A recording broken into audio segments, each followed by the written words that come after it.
Salut tout le monde, tel que convenu, je vous présente un autre exemple de circuit, comment résoudre un circuit à partir d'une pile, donc un circuit qui a juste une pile dedans. On va voir des techniques différentes pour quand il y a plusieurs piles. Mais quand il y a une pile, ça va bien passer par la résistance équivalente, puis en suivant nos étapes. Je vous présente ici un exemple qui est un peu dans le sens inverse de l'autre qui est présenté dans les vidéos, c'est-à-dire que dans les vidéos, je vous donnais la valeur de la pile, puis il fallait la creuser dans le circuit pour aller chercher une donnée. Ici, c'est l'inverse. Je pars d'une donnée qui est dans le circuit, puis on remonte jusqu'à la pile. En fait, c'est un peu plus facile parce que je ne sais pas si vous en souvenez dans l'exemple du vidéo, c'est important de le voir avant de regarder cet exemple-là. Dans le fond, il fallait comme suivre nos étapes et les faire à reculons après. Mais ici, c'est l'inverse. Quand on va faire nos étapes, au fur et à mesure qu'on trouve la résistance équivalente, bon, ben, on peut amener avec nous autres des données. La question est toute simple. Je l'ai écrit le plus petit possible pour qu'on se rappelle de nos règles, pour qu'on puisse avoir le plus de place possible, puis donner de la place, rappeler nos règles. C'est parce que je veux vraiment essayer de tout faire rentrer ça sur une page. Fait que la question, je l'ai écrit un peu en symbole, mais est assez simple. Si je vous dis que le courant dans l'ampère-mètre, il y a un ampère-mètre qui est placé ici. Je vous dis, si le courant dans cet ampère-mètre-là est de 400 milliampères, que vaut l'électromotance de la pile? Donc, c'est quoi la valeur de epsilon ici, de notre seule pile du circuit? Rappelez-vous ce que vous avez vu dans les vidéos, à savoir que quand on est en série, c'est le courant qui est conservé. Quand on est en parallèle, c'est la différence de potentiel qui est conservée. Et de là découlent nos équations pour la résistance équivalente qu'on va bâtir au fur et à mesure. Quand un paquet de résistances est en série, on les additionne, tandis que quand ils sont en parallèle, il faut faire 1 sur, là, 1 sur R1 plus 1 sur R2 plus 1 sur R3 égale 1 sur R équivalent. Donc, c'est ce qui va être utilisé ici pour faire toutes les étapes. Je vais aller un peu plus vite que l'exemple parce que là, je pense que vous êtes un petit peu à l'aise, mais ça vous prend des exemples. En fait, avant de commencer à le résoudre, je vous invite à l'essayer par vous-même. Ça vaut la peine, c'est quand on essaie quelque chose et qu'on bûche dessus que ça. Après ça, quand on regarde la solution, mais ça rentre pas mal plus que quand on fait juste écouter quelqu'un nous dire une solution. Peut-être vous donner un petit indice ici. L'ampère-mètre, n'oubliez pas que nous autres, on va travailler dans des cas idéaux, c'est-à-dire que l'ampère-mètre n'a pas de résistance. Donc ici, le courant peut passer directement dans ce fil-là. Ça agit comme court-circuit. Je vous pars avec ça. Donc, si le courant y arrive, il passe dans la 20 ohms, puis il va revenir à gauche, par exemple, pour aller dans la borne négative de la pile. N'oubliez pas que le courant, nous autres, on le fait toujours partir de la borne positive, revenir à la borne négative, même si dans les faits, c'est les électrons qui font l'inverse, mais on s'en fout un peu. Nous autres, on travaille avec le courant qu'on appelle conventionnel. Le courant, il arrive ici, il se sépare. C'est sûr qu'il y a un nœud ici, il va se séparer. Mais rendu là, on pourrait penser qu'il y a un nœud qui peut aller soit dans l'ampèremètre ou soit dans la résistance de 6 et ensuite 7.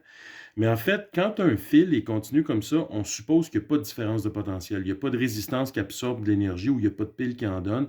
Donc, il n'y a pas de variation de différence de potentiel ici.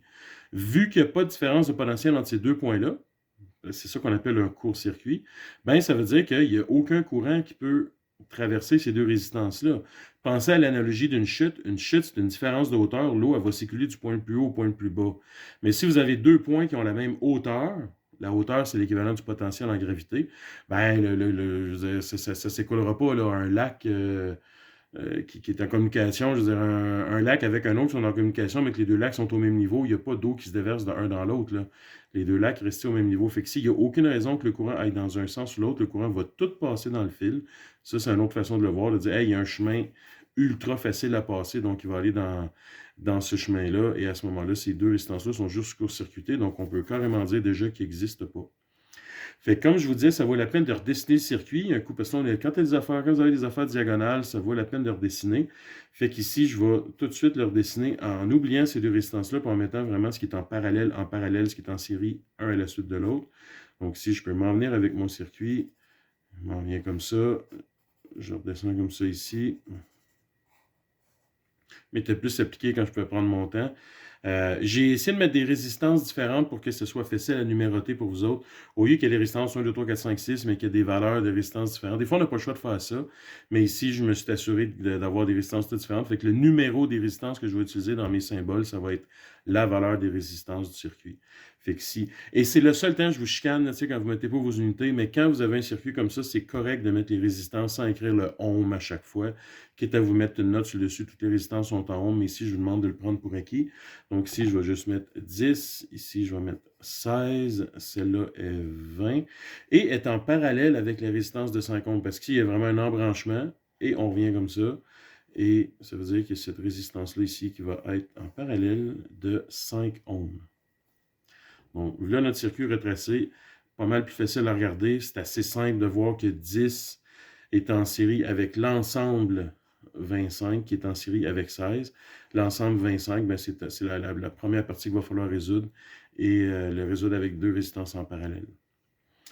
Donc, on va commencer avec ça.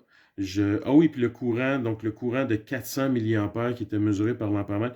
Normalement, il faudrait que je précise le sens, mais quand il y a juste une pile, c'est sûr que le courant descend dans l'ampèremètre pour revenir à la pile. Donc, ici, c'est assez évident que le courant s'en va dans ce sens-là. S'il y avait plusieurs fils, je n'aurais pas le choix de vous dire le sens du courant.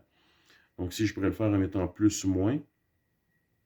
Si j'avais mis plus ou moins dans l'autre sens, il aurait fallu que je mette dans le négatif parce que n'oubliez pas que le courant est positif quand il rentre dans le plus puis qu'il sort par le moins. Mais ici, je vous répète, ce n'était pas nécessaire. J'aurais pu vous donner l'exercice sans... en fait, je vous l'avais même donné sans ces choses-là. Vous devez déduire là, que le courant n'a pas le choix d'aller dans ce sens-là. Mais ici, on sait que le courant descend avec une valeur de 0,4 ampères. Je vais tout mettre en ampères, puis en volt, puis en ohm, comme ça, on n'a pas de confusion là, avec les millis, puis toutes ces choses-là. Donc, j'ai 0,4 ampères qui descend là. Et donc, on peut commencer notre affaire. Donc ici, on sait qu'on va trouver la résistance équivalente de cette petite partie-là du circuit. Et on va pouvoir, et la différence de potentiel qu'on peut trouver ici, on va pouvoir l'amener à l'ensemble de la résistance équivalente de cette partie-là parce qu'on est en parallèle. Autrement dit, la différence de potentiel aux bornes de 5 ohms, c'est la même différence de potentiel qu'aux bornes de la 20 ohms. Et c'est la résistance équivalente, la différence de potentiel aux bornes de toute cette résistance équivalente-là.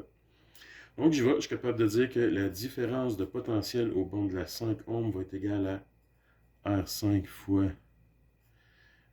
I5. Je mets des indices pour identifier quelle résistance que je travaille avec. Et donc, ça va me donner 5 fois 0,4, ce qui me donne 5 fois 15, ça me donne donc 2,0 volts. Vu que là, ici, dans les schémas, ça ne me dérange pas si vous mettez pas les chiffres significatifs qu'il faut, mais dans les réponses intermédiaires, comme je disais, j'en veux au moins 2.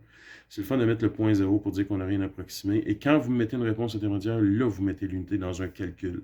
Dans les schémas, c'est une chose. Dans les calculs, par exemple, je veux vraiment voir les unités. Et là, bon, ben, après ça, on est capable de dire que la résistance équivalente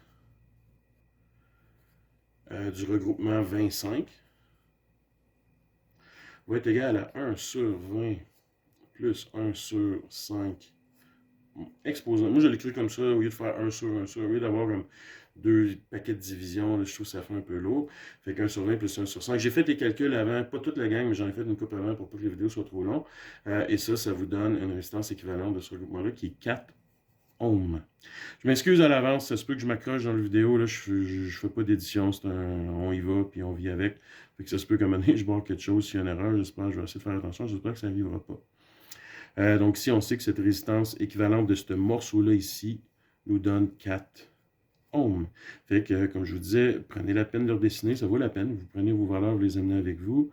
Donc ici, j'ai ma résistance de 10 qui ne change pas. Là, j'ai ma résistance équivalente de 4 que je viens de trouver. Celle de 16 en bas ne change pas. Et vous remontez. Je m'excuse, il est un peu lettre, mais vous comprenez l'idée. Et ça, c'est la valeur d'epsilon qu'on cherche, qu'on n'a toujours pas. On a donc ce circuit-là. Et on sait que la différence de potentiel aux bornes, donc ici, on est capable d'écrire que delta V est égal à 2 volts. On sait que R est égal à 4, donc on est capable de venir trouver I. I qui est delta V sur R, c'est donc égal à 2 sur la résistance équivalente ici qui est 4. Ça me fait donc 0,5 ampères. Ouais, ici j'aurais pu mettre 2.0, mais on se comprend. Donc 0,5 ampères pour le courant qui traverse l'ensemble de la résistance équivalente ici.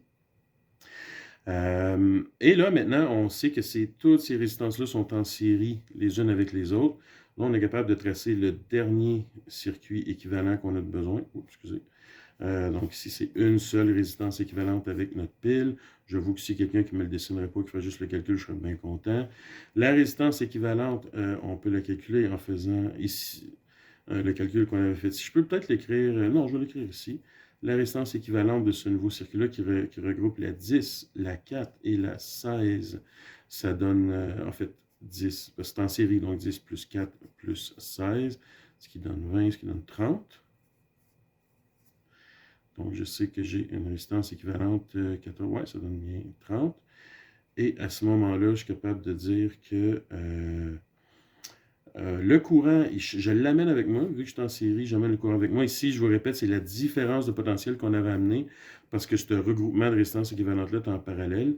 Ici, vu que le regroupement de résistance est en série, c'est le courant que j'amène avec moi. Donc, je suis capable de dire que le courant est 0,5 ampères. On va mettre un autre 0 juste pour dire que je suis significatif. Et à ce moment-là, le delta V total de mon circuit qui correspond à l'électromotance de la pile. On travaille, à moins que ce soit précédé, c'est des piles idéales, des piles sans résistance interne.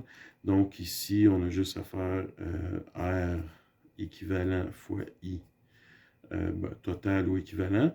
Et ça correspond à la résistance équivalente. On a dit que c'était 30. Le courant total, parce qu'ici, c'est ça, il n'y a plus de séparation. Le courant qui sort de la pile, c'est le courant qui traverse tout l'ensemble des résistances. Donc ici, 0,5. Et ça me donne 15 volts. Et ça me donne l'électromotance de ma pile. Et j'ai obtenu, je ne le demandais pas, mais on a obtenu en bonus la résistance équivalente de notre circuit. J'espère que ça vous a donné un bon coup de main. Je vous reviens tout de suite à vite. En fait, je vais juste arrêter cette vidéo-là vu qu'il a bien été. Je vais en repartir un autre pour vous commencer à vous parler d'une autre technique qui est intéressante, en fait, qui peut marcher aussi bien dans les circuits à une pile que les circuits à plusieurs piles. C'est une belle transition. Je vous fais ça tout de suite. Merci.